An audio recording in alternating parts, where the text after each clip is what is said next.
Hi, ladies and gentlemen. This is Steve Harney with the October edition of Keeping Current Matters. First off, there's a new index that is out, Fannie Mae's Home Purchase Sentiment Index. Now, they went all the way back for a couple of years, all the way back to May 2011. But basically, the index just started. What the pieces that make up the index is all the surveys they do every single month. They've been doing for, again, for years now, 4 years now. So they went back in history and put all those surveys into one metric point, and they charted that on a month-to-month basis. And we'll continue to update you as they update the index. But what we can see is, if we go all the way back to May 2011, that the sentiment, the consumer sentiment about the housing industry has increased rather dramatically. Things are good and they're getting better almost every single month. And the great news about that is, sometimes we don't realize the impact we have in our local economies. I wanted you to see visually the impact you have on your state economies by looking at the next map. So what we can see there by state, exactly how much is added to that state economy every time we sell a house. Because you have to realize it's not just a realtor commission and the mortgage broker making some money. But there's home improvements, there's all the inspections, the home inspector, if there's a termite inspection, the appraiser, all of those people. And then they're all local people are getting money. Then all of a sudden they go buy furniture, they're visiting the local restaurants because they moved into the neighborhood. We have a major impact. Every home sold has a major impact on our state economy, and I wanted you to see that state by state. And with the economy getting better and with the things that we're doing really helping, the economy move forward, we're starting to see more and more people are out there buying houses. As a matter of fact, foot traffic has very naturally stayed above where it was last year, dramatically above where it was last year. And we think that's going to continue. I think we're going to have a very strong winter this year, and I think that's going to lead into an unbelievable 2016. And here's some of the reasons I think that. If we take a look at household formations, the number of people that are moving out of living with someone else, whether it be a kid moving out of his parents' house or two families, when tough times came, they moved in together and now they're separating, all right, into each of their own homes. Household formations is skyrocketing this year. They're going back to normal numbers, which they haven't hit in the last 10 years. So more and more people are out there. Now, some of those people are going to move into rentals. They're just starting out. Whether it be a kid moving out of the basement or a young family moving out of being with their parents into a place of their own. Some of them are going to get rentals. But let's take a look at this. We know a lot of those people that moved in with their parents, whether it was a person that has always lived with their parents and just never moved out and moved back after college, or a young family with a couple of kids that maybe moved back in with their parents because times were tough when the economy just tanked. Well, now they're starting to move the other way. And a recent survey showed that when you're looking at millennials between the ages of 18 to 24, 37% plan to buy a house in the next 3 years. And if we use the older millennials, 25 to 34, more than half, 53% plan to buy a home in the next 3 years. And ladies and gentlemen, I think as interest rates start to tick up, that time span is going to go from 3 years to 2 years to 18 months.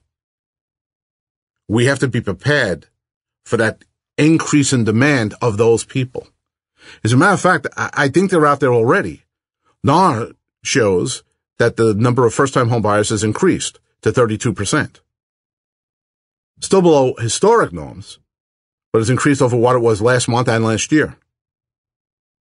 But another report that we like to look at, the First-Time Buyer Mortgage Share Index from AEI, they're showing, they use a different data, closed mortgages, that 51.4% of the mortgages closed last month were for first-time home buyers.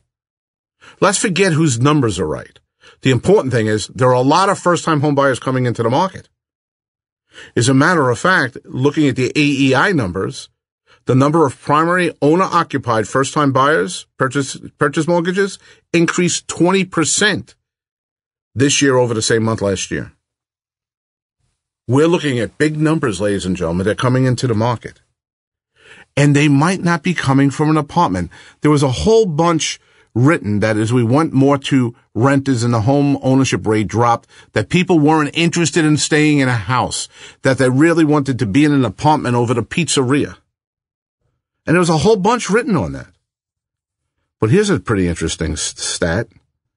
Here's the percent rental share of occupied single-family detached homes. Meaning even when people couldn't afford to get a home of their own, they still wanted to live in one. And the number of people who wanted to live in that single detached single-family home has increased dramatically over the last several years. Some of these people now are ready to say, you know what? It's time to stop paying my landlord, and it's time for me to get a home of my own. Let's take a look at the triggers for being in the market for a home cited by 25 to 34-year-old home shoppers, the older millennials. What triggers them to go ahead and get a home? Number one, increase in income. The economy is getting better. More people are getting jobs. More people are getting better jobs. They're tired of their current home. I'll make an argument they might be tired of paying a landlord to live in their current home. 32% realize there's favorable home prices right now. More than 1 out of 4 are saying, look, let's take a look at the interest rates. They're in a really good place. And more than 1 out of 5 are saying, I'm sick and tired of paying the increase in the rent. Ladies and gentlemen, there are reasons that people are coming to the market right now, those first-time home buyers, many of them millennials. But there's also reasons they're not. There are a whole group of people that are ready and willing to go. They just don't understand they're able. We've talked over the last couple of months that the high percentages, especially millennials, that think you need a 780 or an 800 FICO score to get a mortgage, that you need at least 20% down before a mortgage company will even talk to you. Well, let's look at real numbers. Here we have the average mortgage statistics for millennials in the first half of 2015. Average FICO score, it's not 780, it's 714. The average down payment is not 20%, it's 7.1%. Mortgage rates are good, and the debt-to-income ratio is still good at 36%. Ladies and gentlemen, if more and more people that are ready and willing to buy, just don't understand they're able, if they were educated to the fact that, you know what? You are able. Your FICO score is fine. Your down payment amount is fine. We can continue to drive the market. And I like to show you the Mortgage Credit Availability Index every single month because it keeps on getting higher, meaning more and more people are now able to get a mortgage. We actually gave you a chart of what the FICO score and interest rates were on Ellie Mae closed mortgages. We can see that the FICO score over the last several months has dropped rather dramatically. But understand that the interest rates at the same time are starting to inch up on closed loans. People don't want to wait. We need to educate them so they don't wait. Because while they're waiting, the amount of money they need as income, not as down payment, but as income goes up. Let's take a look at what Don showed. So the income necessary for a family to qualify for a median-priced home at that time. We could go from 2012 to 2013, 2014 to today. We see that because prices have gone up, the amount of money that's needed for a median home, the amount of income for a median home has gone up. And NAR actually broke it down month to month for 2015. While they're waiting to save the 20% they don't even need, at the same time, because of prices, the amount of income they need is going up. Let's educate the people to make sure they realize that. Because as we give you every single month, interest rates will go up. Now, again, I don't like making those projections. I don't want you to make those projections. But we should have no problem whatsoever at all of quoting other people, especially the experts that are making projections. And if we take a look at Fannie Mae, Freddie Mac, the Mortgage Bankers Association, and the National Association of Realtors, where if we look at that bottom line and we averaged all four of them out, interest rates in the fourth quarter of next year, a year from now, we're in the fourth quarter of 2015, fourth quarter of 2016, they're going to be up a percentage point higher than where they are now. And if we take a look at Freddie Mac alone, we can see that where interest rates are today or where they've been this year is going to be a lot different than where they're going next year.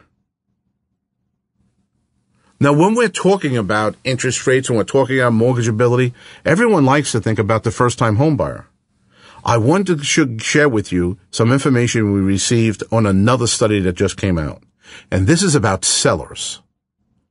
We need listings pretty dramatically. Let's talk about the selling side of the equation right now.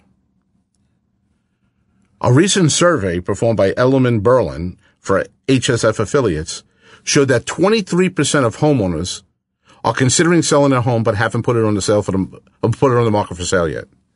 23%. That's almost 1 out of 4 houses are right now, the seller's sitting in their kitchen thinking about putting the house on the market. Almost 1 out of 4. And of that 23% that are contemplating selling, 55% would be more likely to put their homes on the market if given more information about the process. If they were better educated, 55% of that 23% would put the house on the market. Let's take a look at that. Let's do the math. That's about 12%, more than 1 out of every 10 houses in our neighborhoods that would think highly or be more likely to put the house on the market if we just gave them the information. Let's get that information out. That, especially as a KCM member, our whole goal is to educate the consumer. Our whole goal is to make people feel confident whether they're buying or selling a home. If that's our goal, to make them feel confident, right now they're scared. And the only way to take away that fear is through education. It's like walking into a dark room. Everyone's afraid of a dark room. When you walk in a dark room, it's scary. The easiest way to take all the fear of that room out is hit the light switch. All the boogeymen disappear once the lights go on. Education in real estate is the light switch to remove the fear. Because, ladies and gentlemen, of those people contemplating the sale of the house, 67% are either going to stay the same or move up. They want to get into the house they've always wanted. They want to get into the neighborhood they've always wanted. They want to get into the school district that's the more important school district for them. We shouldn't deny them those opportunities. And the 33% that want to scale down. Their kids finally left. They're in a 4-bedroom colonial. Maybe it's time now for them to go to a 2-bedroom condo where they live and take the extra equity they had in their home and buy a vacation home down on the beach or up in the mountains. A vacation home that maybe later on could be their retirement home. That's what's possible for them. They just don't realize it. And it's up to us to help them with that. Here's a perfect example. Here's the supply, the inventory levels compared to last year. 5 of the 8 months this year so far, inventory has been less than it was the same month last year. Now, at the same time, demand is going through the roof. Supply is lower than it was, and demand is much greater than it was. That's left us with a shortage of inventory in a big way. That's enabled sellers to go ahead and get a great deal, the right price. They can sell it quickly. Let's take a look at the average days on the market. All of those real dark blue states, it takes less than 30 days on the market to get the house sold. If we take a look at all the shades of blue, we can see it's almost the entire country, and that's less than 60 days. If we want to go to any state that's got more than 90 days, to take them more than 90 days to sell the house, we have to go to Vermont. It's the only state in the union. Houses are selling quickly right now because there's a shortage of inventory. We have to increase that inventory in a big way. But here's the challenge. A shortage of inventory gives a seller a tremendous advantage. They can get the right price. They'll have less hassles because the buyers will be less picky. They'll be able to do it quicker. All those things are happening.